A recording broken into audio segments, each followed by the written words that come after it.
Hola, ¿qué tal? Muy buenas noches. Bienvenidos a Con Todo Respeto, este programa de opinión de la Universidad de Guadalajara a través de Canal 44. Saludo con muchísimo gusto porque además hoy es Noche de Mujeres. Es la primera vez que nos toca coincidir en muchísimo tiempo a mi queridísima Erika Loyo. Erika, ¿cómo estás? Muy yo buenas feliz noches. de la vida de estar aquí contigo. Tenía yo que decirlo, perdón. También contigo, Jonathan. Gracias, pero la verdad es que sí, hacía mucho que el productor no nos dejaba coincidir. Entonces, hoy estamos encantadas. Nos tiene miedo cuando nos ve juntas. Sí, bienvenidas, bienvenidos. Jonathan, bienvenido. Pues yo también encantado de ser testigo de este reencuentro, ¿no? Y listo para Con Todo Respeto.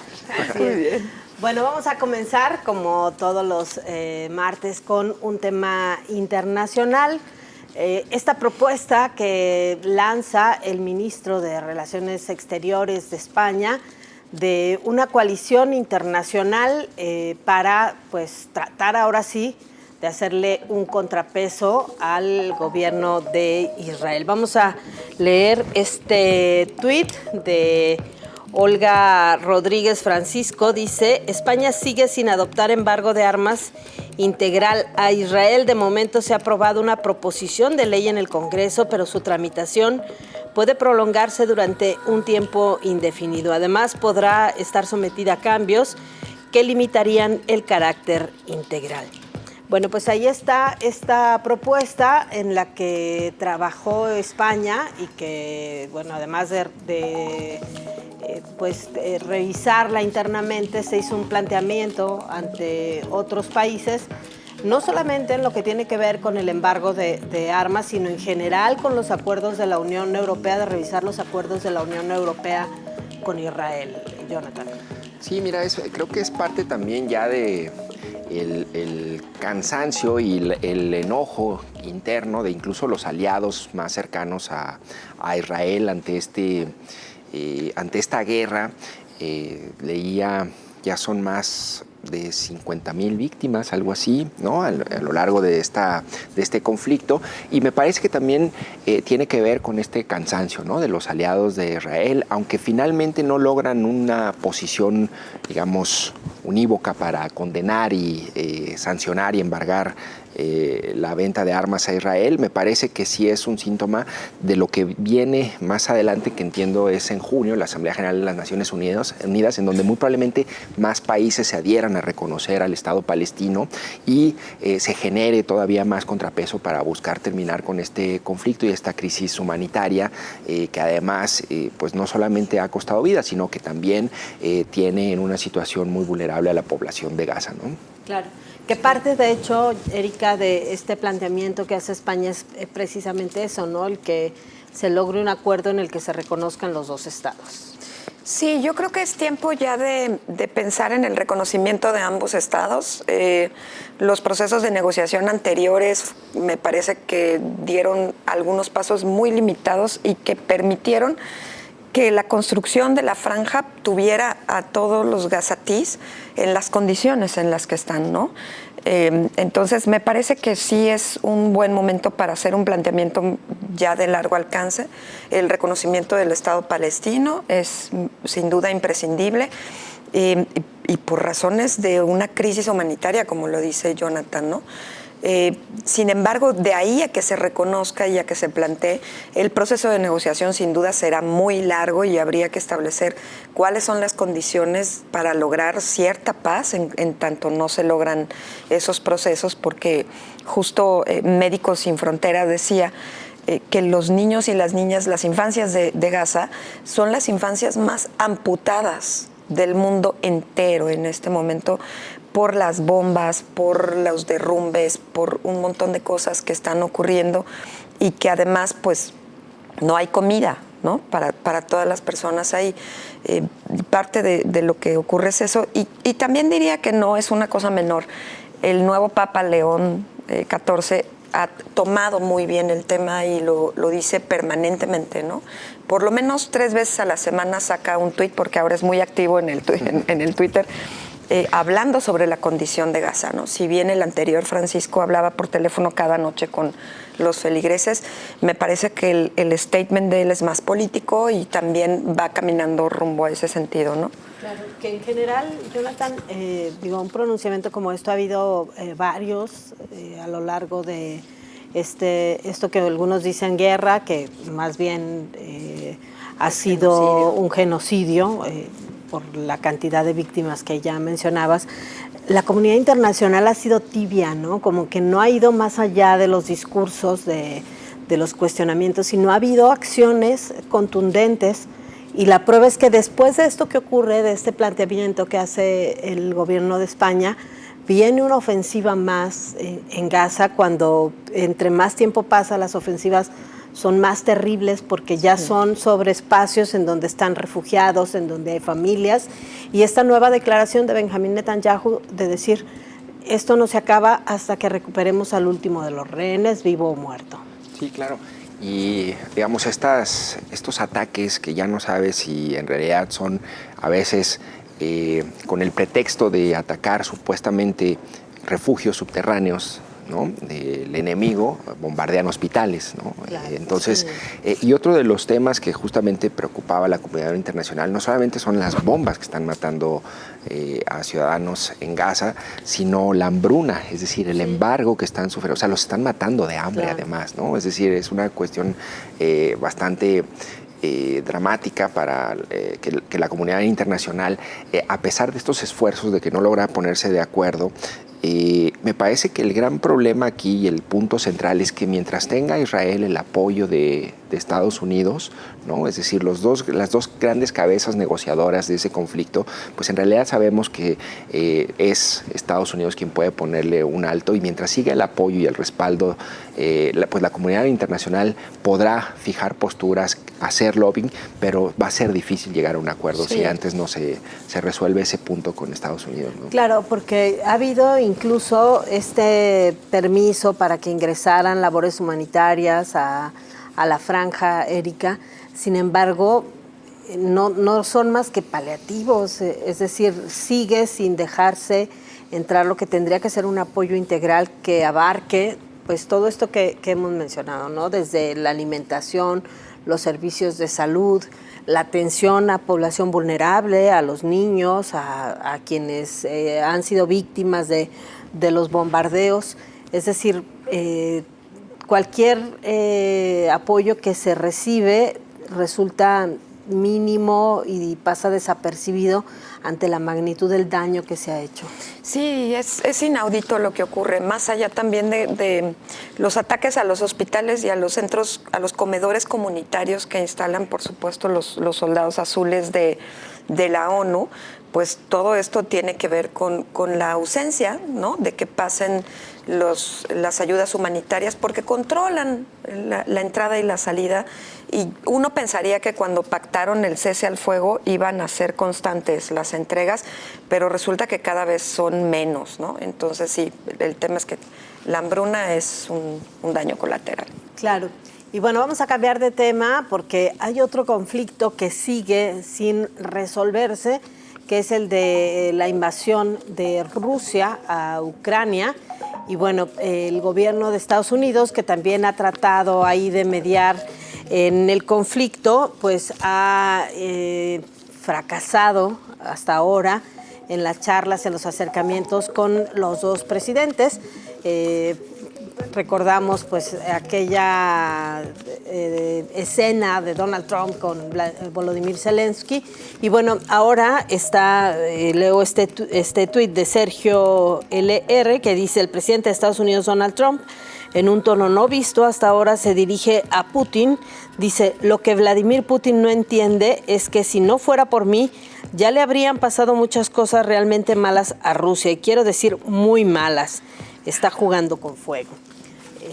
Pues había habido de alguna manera un tono bastante tenue en la relación de Donald Trump con el presidente de Rusia. Sin embargo, Erika, bueno, parece que de pronto un día, siendo Donald Trump, se levantó de malas. Se levantó como Donald Trump. Se levantó como acostumbra de malas y puso ese tuit, ¿no? Previo al: yo lo quiero mucho, somos muy buenos amigos, pero está loco. Así sí, claro, dijo, ¿no? Por supuesto. O sea, primero dijo, perdón, pero ahí te va. La verdad es que quién entiende a este señor, ¿no? Y bueno, esto pasa después de que tuvieron, recuérdenme por favor, la celebración en Moscú, que reunió a varios mandatarios del mundo, y yo creo que también de pronto dice, bueno, ¿cómo que van ahí a celebraciones y en medio de cómo está la guerra, ¿no? Sinceramente, este es otro conflicto al que no se le ve fin. Por más que Volodymyr Zelensky se sienta con los que se tiene que sentar, ha aguantado que Donald Trump le haga de todo, se vuelven a sentar en un banquito en el Vaticano, nomás no pasa nada, ¿no? Iban a tener una reunión hace semana y media, en donde iban a estar todos los jefes de Estado, absolutamente nada. Entonces, creo que es la prueba visible de que este señor no va a hacer un trabajo de negociación entre ambas partes, en tanto no tenga las tierras raras para él, ¿no? Para explotar, ¿no? Claro, Jonathan, porque parece que no podría haber acuerdo si no hay cesión por parte de los dos países en lo que tiene que ver con el control de territorios, ¿no? Sí, y además es, como dice Erika, de un trato bastante cordial, incluso hasta medio labioso en algún momento, ¿no? En donde era su amigo Putin, pasa ahorita ya a estas expresiones de es un loco, ¿no? Después del lo que se denomina el mayor ataque aéreo de Rusia contra Ucrania. Y me parece que esto puede ser la señal de un cambio en la postura y en la manera de negociar de Trump. Y sabemos que la manera de negociar de Trump, pues prácticamente es desquiciada, ¿no? Sí, con México y con otros países ha impuesto aranceles de locura, ¿no? Aquí lo que habría que esperar es de qué manera se va a enfrentar a Rusia, porque sabemos que Trump, pues digamos, tampoco es tonto, pero tiene dos grandes, digamos, figuras que pueden ponerse de tú a tú con él. Y es China, ¿no? Que a pesar de que es bravucón y suele expresarse con mucha suficiencia ante estos dos países, en realidad lo cierto es que ante Putin y ante China, pues sí, son dos países que pueden confrontarlo y que no es tan fácil ponerle unos zapes como a Zelensky, ¿no? Ahí en la Casa Blanca. No, pero además, pues hasta ahora la actitud de Vladimir Putin, Erika, ha sido de no temor ante ninguna sanción internacional. Ha caminado y además incluso con momentos en los que Estados Unidos decidió invertirle en el gobierno pasado de Joe Biden, invertirle a aprobar los recursos para armamento para Ucrania, ¿no? Sí, claro, y cuando, otra vez, es el mismo truco, ¿no? Cuando uno piensa que ya están dialogando bien, órale, ahí va el ataque, ¿no? Cuando piensan que hay tregua, ahí te van las bombitas. Claro, así es, pero bueno, tenemos que ir a una pausa, regresamos, tenemos más.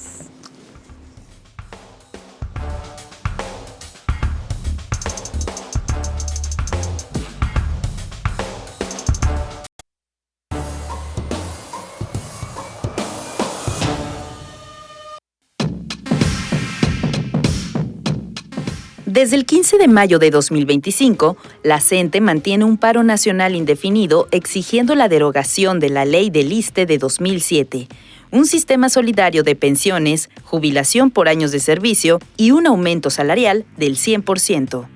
Aunque el gobierno ofreció un 10% de aumento y reformas parciales, no hubo acuerdo.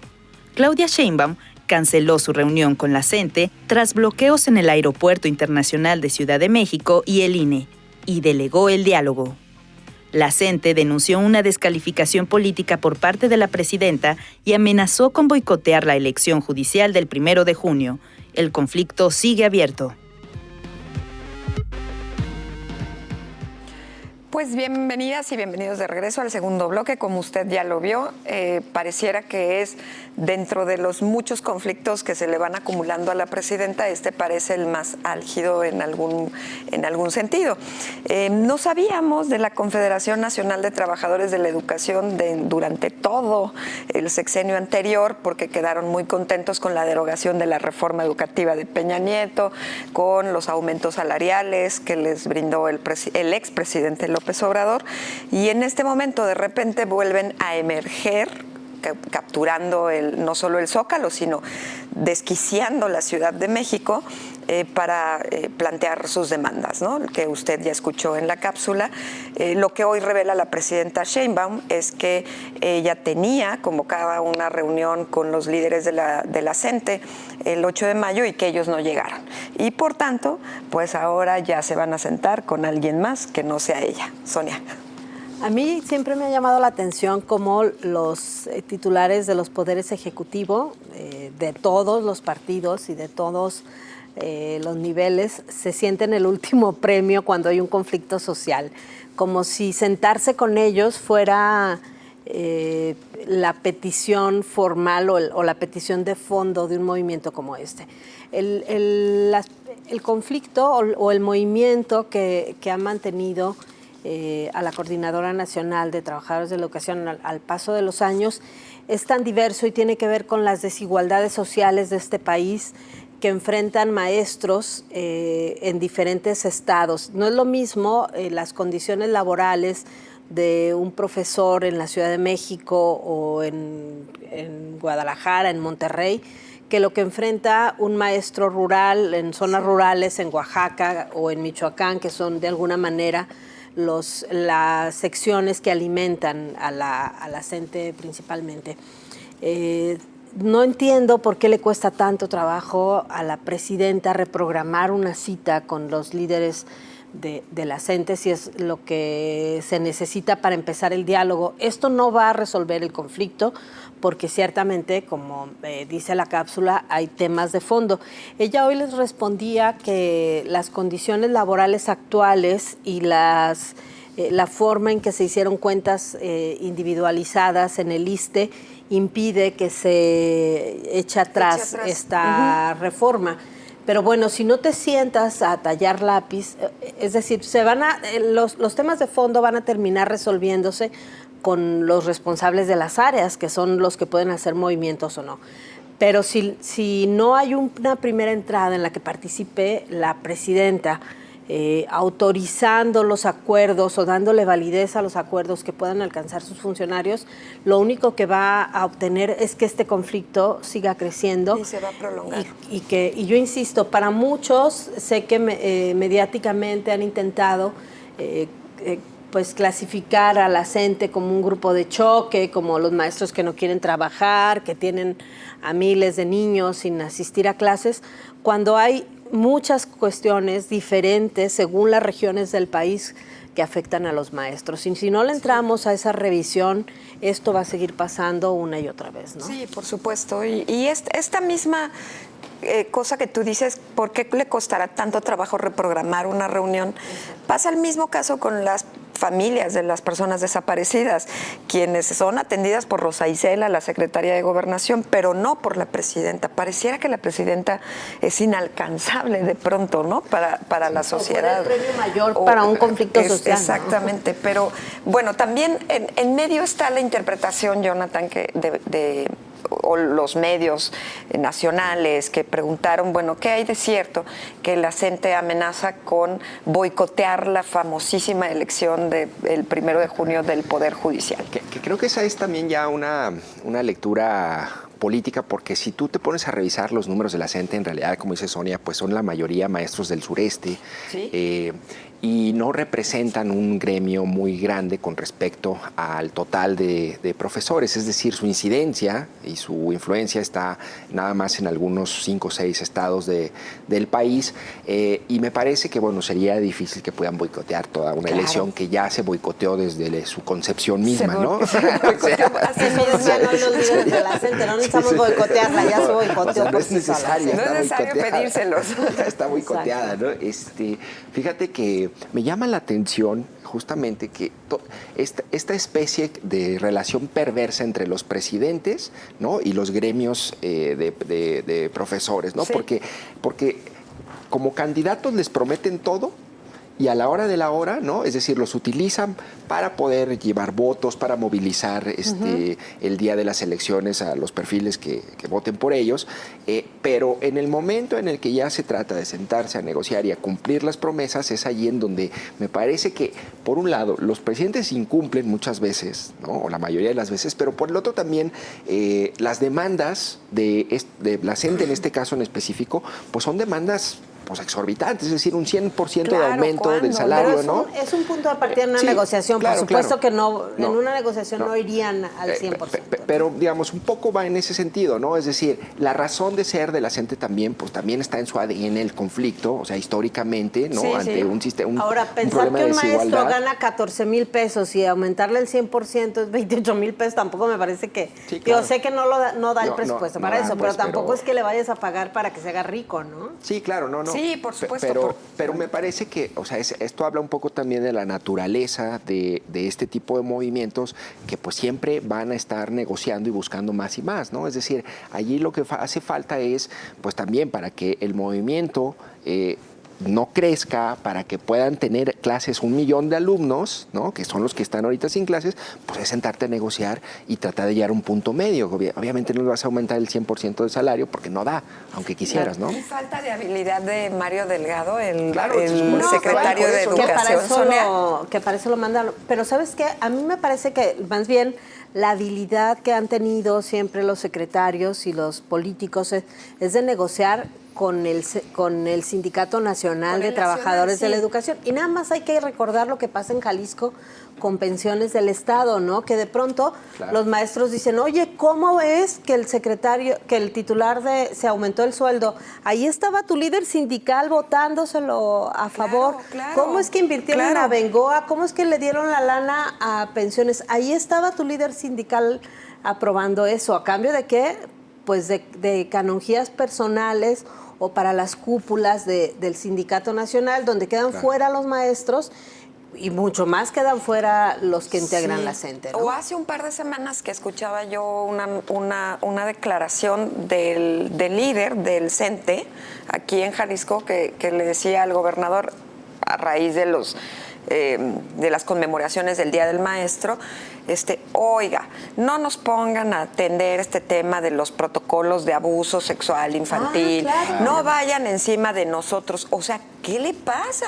Está comprobadísimo que hay casos que se presentan de manera constante, que son gravísimos, en donde solo hay protección para el profesorado y además ausencia de las instancias de la Secretaría de Igualdad en el diseño del propio protocolo que tiene la Secretaría de Educación.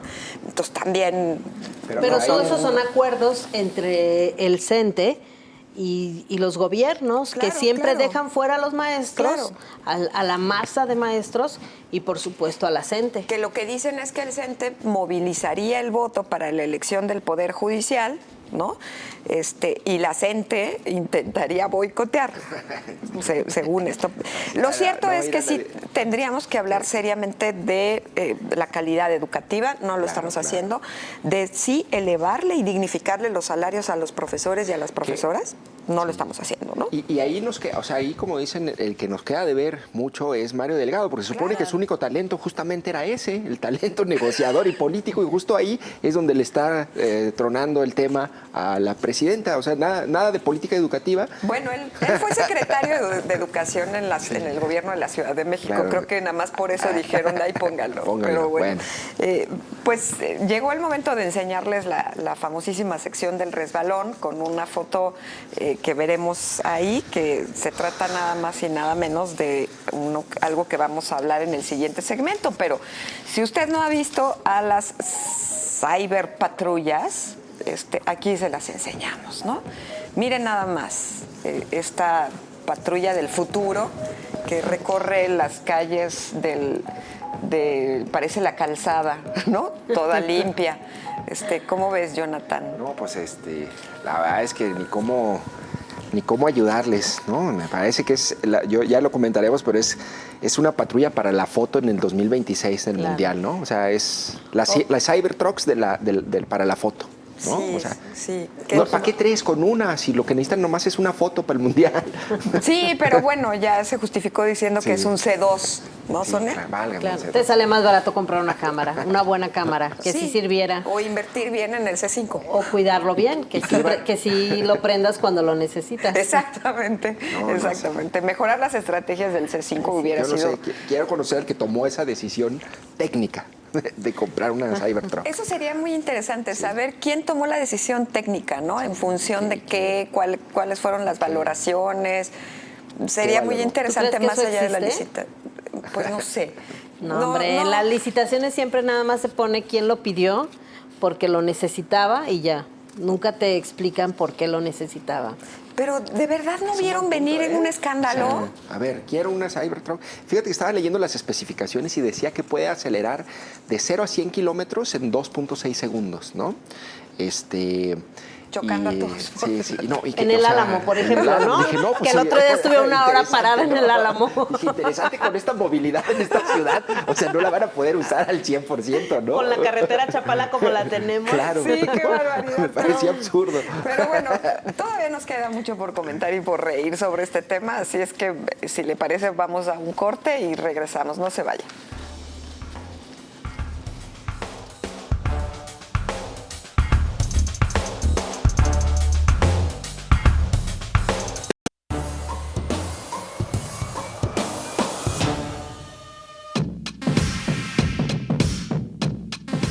El gobierno de Jalisco enfrenta críticas por la compra de patrullas Tesla Cybertruck, con un costo de 2.2 millones de pesos cada una, como parte de su estrategia de seguridad rumbo al Mundial 2026.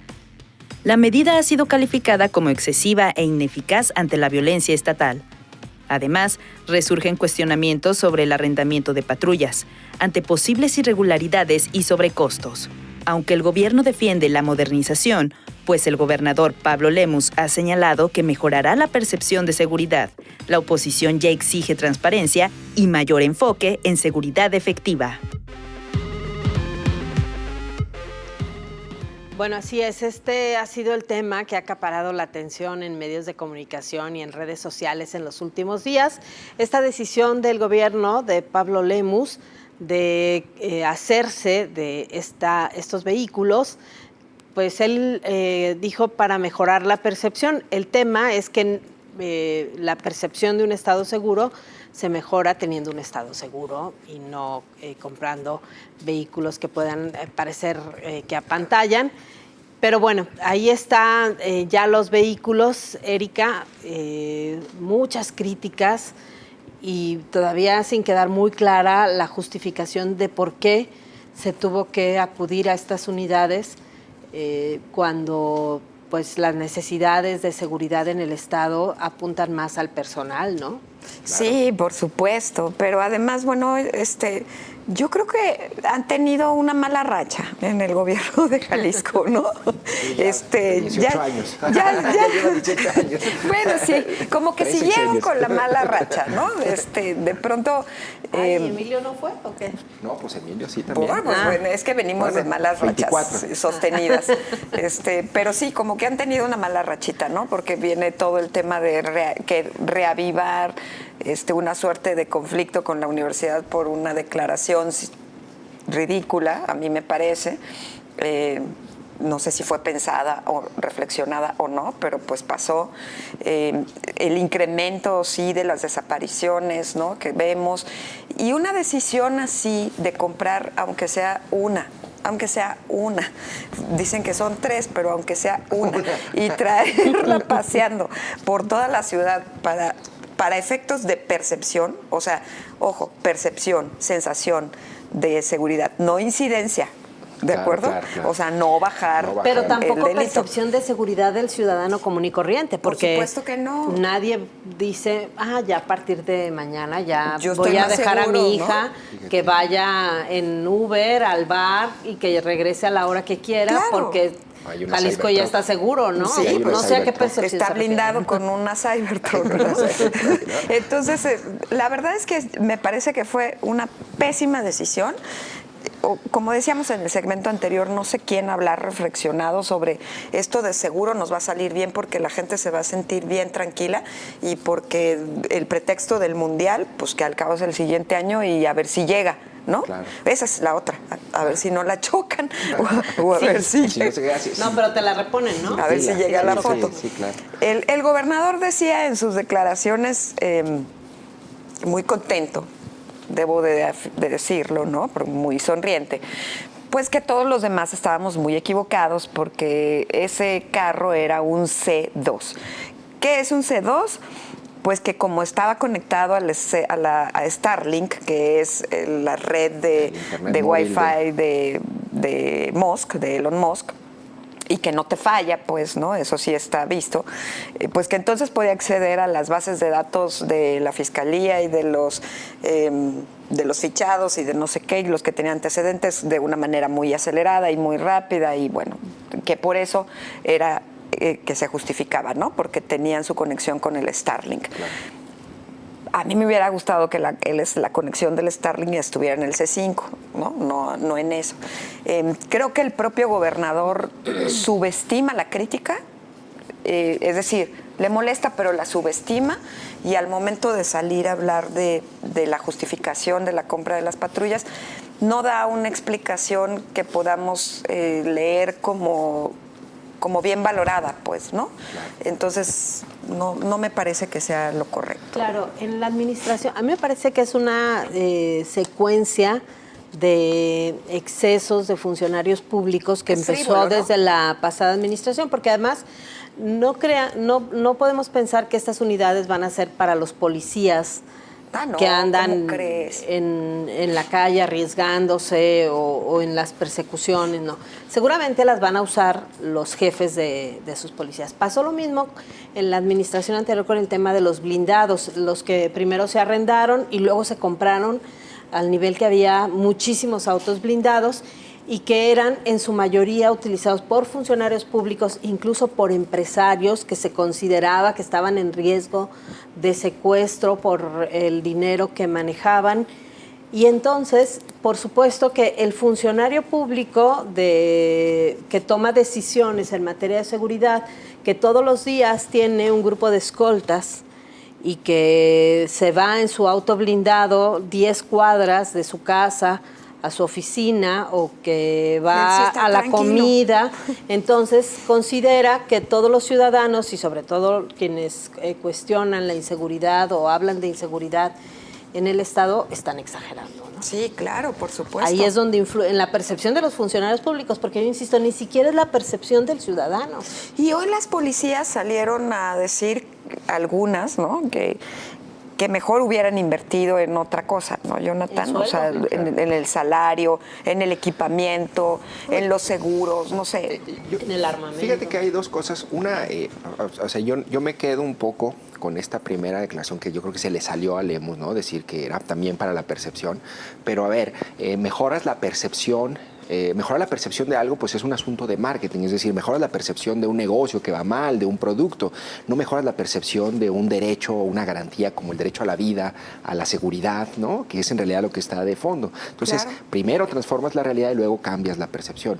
La otra parte, que es esto que decía Sonia, que me parece que es la discusión clave, porque, a ver, estamos hablando de menos del 1% del presupuesto y de las patrullas que compraron, ¿no? Que son 700 más o menos. Si es un asunto de vehículos o es un asunto de policías. Pienso un poco, ¿no?, en el caso de ayer, en donde resulta que 2 chavos iban a ser reclutados en la Central Nueva y los 2 hombres que los iban a recoger para llevarlos a San Cristóbal de la Barranca, en donde era el trabajo, en un mismo modus operandi del Rancho Izaguirre, eran policías de San Cristóbal de la Barranca. Yo me pregunto, si tú les das una mejor patrulla a esos policías, ¿van a dejar de ser corruptos? Si tú les subes el salario a esos policías, ¿van a dejar de reclutar para el narco? ¿No? Es decir, el asunto no está en darles, en mejorar los vehículos de las policías municipales, porque alrededor de 260 van a ser para los policías municipales. El asunto está en sanear a nuestras policías, claro, ¿no? Por supuesto. Entonces creo que desde ahí, o sea, la discusión, digamos, es como muy debatible y es medio hasta jocoso hablar de esta compra absurda de las Cybertrucks, pero en realidad de fondo pues es que tienes una compra para un tema de seguridad que no sé si resuelve de fondo el asunto ni lo atiende de fondo, ¿no? Claro, que es un poco lo que han hecho los últimos gobiernos, yo me atrevería a decir quizá desde Emilio González con las estructuras de las áreas de seguridad, con la creación de las secretarías. continuó con Aristóteles, por supuesto que se fortaleció con Enrique Alfaro, de pensar que el tema de la seguridad, y no de pensar, porque seguro que ellos saben que no funciona así, seguramente porque hay otras cuestiones detrás de compras con estos montos millonarios, de tratar de decirle al ciudadano que con esto atiendes el tema de la seguridad y que luego te sirven los informes para decir, mira, ¿cómo que no atiendo la seguridad si le invertí tantos millones de pesos o cientos de millones de pesos a la seguridad? Es lo que pasa con los desaparecidos, o sea, ellos dicen, oye, ¿cómo que no lo atiendo si ya creé la comisión de búsqueda, está la Fiscalía Especializada, creamos el centro de identificación, pero no avanzas, tienes una crisis forense. Imagínate que se pusieran de acuerdo los funcionarios y dijeran, a ver, estos 970 millones que nos vamos a gastar en las patrullas, vamos a invertirlos en evitar que los policías sean corruptos, ¿no? ¿Cómo podemos invertir ese dinero para que las policías municipales dejen de cometer los actos? O sea, 309 policías municipales procesados por desaparición forzada desde el sexenio pasado. Es una epidemia de abusos policiales. Cada tanto la Comisión Estatal de Derechos Humanos informa de recomendaciones por abuso policial de elementos de Guadalajara, de Tlajomulco, de Oaxacatlán. No te vayas tan lejos. Es un problema realmente grave de recursos policiales, de recursos humanos. Por lo cual también de esto te indica pues que la Comisión de Derechos Humanos también y FUNIFA, ¿verdad? Sí, o sea, nomás yo y Sonia revisamos las recomendaciones. Yo creo que sí, nada más ustedes dos revisan las todas, porque de plano nada, ¿no? O sea, es que entonces a ver, a mí me parece, es institucional. No, a mí me parece que sí ha habido recomendaciones. Yo no sé qué pasa. Digo, creo que hay un poco de sí, ha habido y además ha habido trabajos interesantes de temas que son coyunturales, como el tema de las desapariciones, a los que la comisión le ha entrado en serio, al tema de la tortura y del abuso con recomendaciones fuertes. Yo lo que digo, ahí sí creo que tenemos que asumirlo, no lo estoy viendo reflejado en los medios. Pues no, y también... No sé si por un lado se las mandan y les piden que no las publiquen o qué está pasando, pero también tiene que ver con la debilidad institucional de la propia comisión. Por supuesto. Mientras no tenga fortaleza institucional... Pero bueno, tenemos que ir a la sección que sigue. Vamos a ver este divertido video. Los curadores más experimentados de Con Todo Respeto han preparado esta exquisita pieza de arte visual. Entonces, si el doctor Ricardo Monreal está fabricando toda esta línea en medios de comunicación, pagando youtubers, pagando infinidad de medios para que me estén pegando, y no se está quieto, y no le fue suficiente con lo que le pasó a su hija, Catalina Monreal, después de perder como perdió, y me sigue pegando, pues entonces yo voy a hablar lo que tengo que hablar. Porque ahora el que va a perder es usted, y el que va a salir de Morena es usted, para que sepan el tipo de traidor y de persona que es. Yo se lo dije de frente y hoy se lo vuelvo a decir ante medios. Yo no le tengo miedo ni a usted ni a su familia. Usted, póngale el nombre. Jonathan. Pues te pareces tanto a mí, o sea, porque en realidad todos los defectos y las acusaciones, te aseguro que todo eso también son tropelías que ella misma ha cometido o cometerá, claro, o está cometiendo. Yo iba a decir mordiéndome la lengua, ¿no? Sí, o claro. eso de oila, ¿no? Suena mejor. Yo diría, saquen las palomitas. Yo sí quiero que se den y se diga. Es que desafortunadamente la única manera de saber qué hacen los políticos es cuando se pelean y ellos mismos se balconean. Entonces, saquen las palomitas. Eso sí es cierto, ¿no? Eso sí es cierto. Entonces, si de favor saca las palomitas en su galería, ¿qué tal? Es dueña de una galería de arte. ¿Qué dices? ¿Que una millonada eso invirtió? Tiene obras autógrafas muy reconocidas, entonces dices, ¿de dónde salió, amiga? ¿O cómo? Mejor hubiera puesto una lavandería. Ah, bueno, Oye, es la ¿te galería. acuerdas cuando iba en su Racer? Ella también es fan de las Cybertrucks, pero ella iba en su Racer vestida de policía en la alcaldía, ¿sí te acuerdas? Sí. También. Oye, el tema justamente de guardar el dinero que ganan los políticos en arte... Es todo un asunto, tema, ¿verdad? Por supuesto que es un tema. Claro, sí. Vamos a una pausa, regresamos. Por eso puso galería.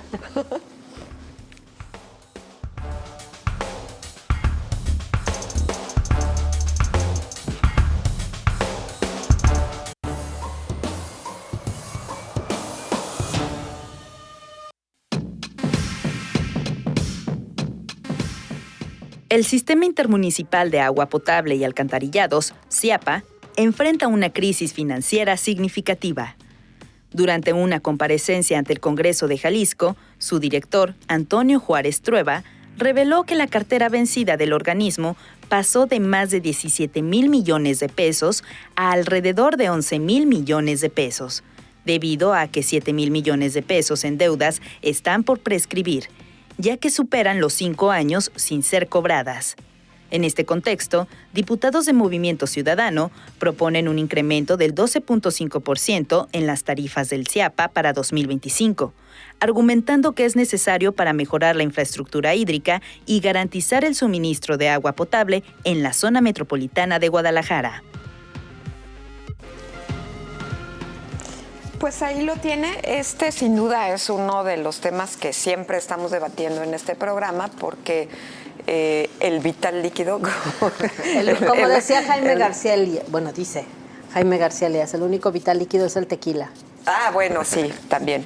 Pero el agua, pues ha sido un tema de debate, yo creo que desde hace varios sexenios también, ¿no? Lo venimos arrastrando con pésimas decisiones. En algún momento en este programa yo también decía, bueno, ¿dónde está el relevo generacional de quienes estaban dentro de esos espacios, quienes se decían expertos, a quienes se consulta? Y bueno, ahora resulta que el aumento que propone es del 12.5%, Sonia.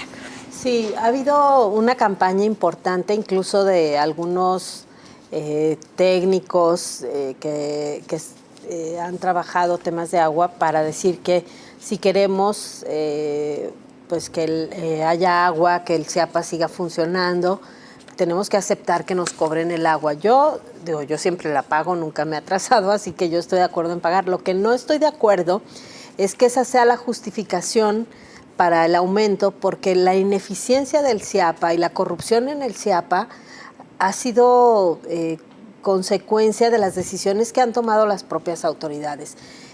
Para empezar, desde que a Jorge Aristóteles Sandoval le entregó el CIAPA a Enrique Alfaro cuando llegó a la alcaldía de Guadalajara, me parece una irresponsabilidad por parte de Jorge Aristóteles Sandoval y una mayor por parte de Enrique Alfaro, porque lo que entregaban en ese momento no era la viabilidad de tener agua, sino la posibilidad de utilizar la nómina.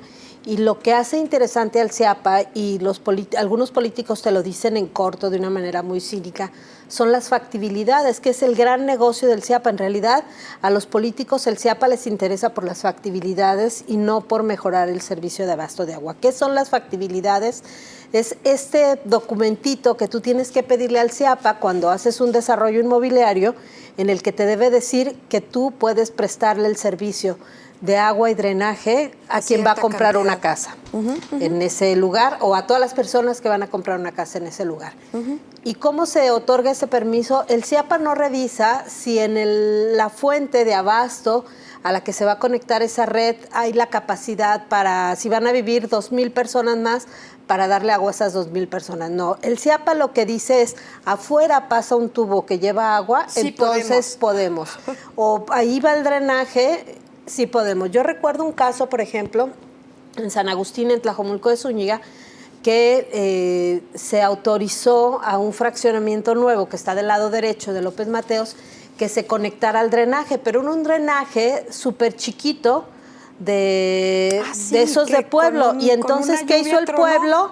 ¿No? Taparon con cemento el que lo metieron por debajo de la calle, y se les regresó todo a ese fraccionamiento nuevo. Sí, claro. ¿Por qué? Pues porque habían autorizado conectar a un drenaje que es para las 300 casas que había en el pueblo, y que les empezó a salir todo por los baños cuando llovía. Entonces, ese es el problema del CIAPA, que se ha visto siempre como el negocio de las factibilidades. Sí, y más ahora. ¿Y tú estás a favor o en contra de que aumente la tarifa, Jonathan? La verdad es que yo estoy en contra y a favor de que se procese a los funcionarios responsables de dejar crecer de esa manera la cartera vencida, porque como dice Sonia, a ver, uno paga su CIAPA pues puntualmente, pero pagamos por los morosos, ¿no? Es decir, la mitad de las cuentas del Chiapa pues están sin pagar y, por ejemplo, esto que decía el funcionario, que de la deuda que creció en el sexenio pasado a 17,000 millones de pesos la cartera vencida, dice, bueno, pues ya son 7,000 menos porque después de 5 años pues ya prescribió esa deuda, ¿no? 7,000 millones de pesos menos que, si no me equivoco, es más o menos lo que podría costar el segundo acueducto, ¿no? A Chapala, Guadalajara a Chapala, ¿no? Es decir, cuánto dinero, ¿no?, se está dejando ir. Y esos 10,000 millones de pesos que quedan, es muy probable que también, ¿no?, prescriban en unos años y así no la vamos a llevar, ¿no? Entonces, a mí me parece que antes que decir, bueno, vamos a aumentar el 12% a los que sí pagan, mejor vamos a revisar, ¿no?, la gestión del organismo, y vamos a castigar a los funcionarios que fueron omisos para que eso no vuelva a ocurrir, ¿no? Y además ofrecer alternativas a los deudores reales, que la señora que no pudo pagar y siempre que a lo mejor le cargan la mano a los exactamente, pobres. y que puedes a lo mejor ofrecerle un convenio para que te pague a plazos, lo que sea, pero que no implique irte a pasar un día completo a ver si te atienden. En realidad el Chiapa no ha hecho ningún esfuerzo por cobrar, pues. Sí, claro. Sí, hace esfuerzos por cobrarle a la gente más, en términos de desigualdad, a la gente con menos recursos y más precaria. Claro. A quien le ponen los tubos de corte de agua. ¿Te acuerdas que antes decían que era disminución? Reducción, pero ahora ya ponen unos amarillos que son así de corte total, ¿no? Cuando se supone que no deberían por ser un derecho. Entonces, bueno, yo creo que vamos a saber más del Chiapa en el próximo sexenio. Y bueno, si les parece, sí, claro, vamos a ver a la siguiente cápsula para el último tema que vamos a tocar esta noche.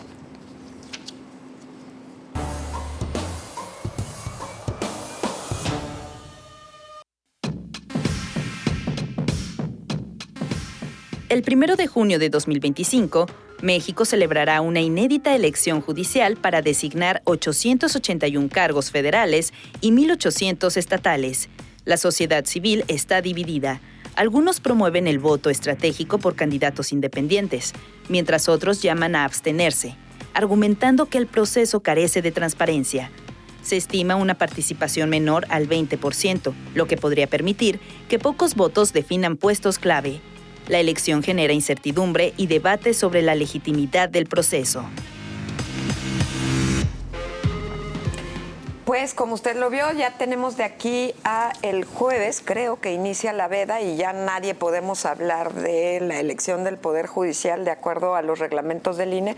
Así es que aprovechen y digamos todo lo que tengamos que decir ahorita en términos de varias cosas, es decir, los famosos acordeones que se han estado repartiendo, no solo en Morena, sino también los de Movimiento Ciudadano. Claro, es decir, cada quien juega todo en su cancha. El que puede. Todo el que puede está haciendo su acordeón, ¿no? Pues todo este tema de las impugnaciones que podrían presentar ante la posibilidad de que quienes tuvieron una denuncia por abuso sexual, por violencia o por narcotráfico ganen, porque no hicieron nada anterior. Bueno, todo pinta para ser un fracaso, ¿no, Jonathan? Sí, claro. Pues mira, ahorita lo que me sorprende de este proceso es que el debate ya no es por quién vas a votar, sino si vas a salir o no a votar. Exacto, ¿no? sí. Esa es la tenemos toda esta semana en el dilema. ¿Ustedes van a votar? votar? Si vas a salir, si vas a saber cómo. Claro. Y si vas a saber cómo, en realidad pues pasa el tip, porque yo hasta ahorita no he encontrado la manera de elegir. Sí. ¿Pero ustedes van a votar? Yo sí voy a votar, pero también, porque tengo una amiga ahí y es la única boleta que voy a tachar. Las demás las voy a anular. Fíjate que yo he estado siguiendo ese debate, ¿no? De los que dicen 10 razones para no votar. Y yo creo que es más mala idea no votar que votar pese a las deficiencias del proceso, ¿no? Es decir, si tú y yo partimos ya del supuesto de que el gobierno de Sheinbaum es ilegítimo, pues no hay nada que discutir, ¿no? Pero a ver, son las reglas que tenemos, ¿no? Y yo hacía cuentas y veía que si vota el 5%, como dicen que es el mínimo, son alrededor de 5 millones de votos. Morena tiene 2.5 millones de militantes. Es decir, se la dejas más fácil al partido en el poder, ¿no? Para poder influir en la elección. Entre más votos haya, más difícil va a ser que influyan Movimiento Ciudadano, Morena, ¿no? Entonces, a mí me parece que es mejor idea salir a votar, ¿no? Siempre y cuando no asumas que es ilegítimo el gobierno de Sheinbaum, ¿no? ¿no? Si ya es así, sí, que quedarse en casa, ¿no? A mí me parece que digamos, a esa conclusión he llegado. Ahora, ¿cómo votar? Yo hice otra revisión, ¿no? Y ven que hay una sigla que dice EF, que es en funciones. Revisé la base de datos y el 11% de los candidatos son jueces y magistrados en funciones. Es decir, si tú crees que tenemos un buen poder judicial, pues vota por los que tengan EF, ¿no? Claro, o sea, es una alternativa. Fíjate que yo escuchaba a un abogado en una comida que hacía una reflexión muy interesante, que fue además un crítico de la reforma al Poder Judicial. Y él decía, bueno, en realidad no sabemos nunca quiénes son nuestros jueces, nuestros magistrados y nuestros ministros. Y entonces creemos que está muy mal que nos los quiten cuando ni siquiera los conocemos. Y dice, y capaz que es el amigo del político o del narco o el que resolvió, o a lo mejor es el magistrado que resolvió el gran asunto. Yo también hace unos días un abogado me decía, oye, esta persona que es candidato fue el que resolvió a favor del ejido Agua de Obispo que no pasara por ahí el acueducto de Abengoa y salvó de ese desastre que iba a ser la entrega del agua pública a una empresa privada extranjera. Mira. Y entonces tú dices, bueno, voy a buscar a ese magistrado y voy a votar por él. Es la primera vez, decía este abogado al anterior en la reflexión, es la primera vez que vamos a saber quiénes van a tomar decisiones, pues así sí. que revisemos y hagámoslo. Pues tiene todavía tiempo de aquí al domingo para revisar si tiene alguna opción por la que quiera votar o anular. Ya nuestro compañero David Gómez Álvarez, el antianulación, ya confesó que por primera vez va a anular. Así es que bueno, tiene tiempo. Mientras tanto, si no te enseña la boleta, no le creas. Muy bien, nos vemos la siguiente semana y que pase una buena tarde. Gracias por su compañía. Sí, vámonos. ¡Hasta liberar!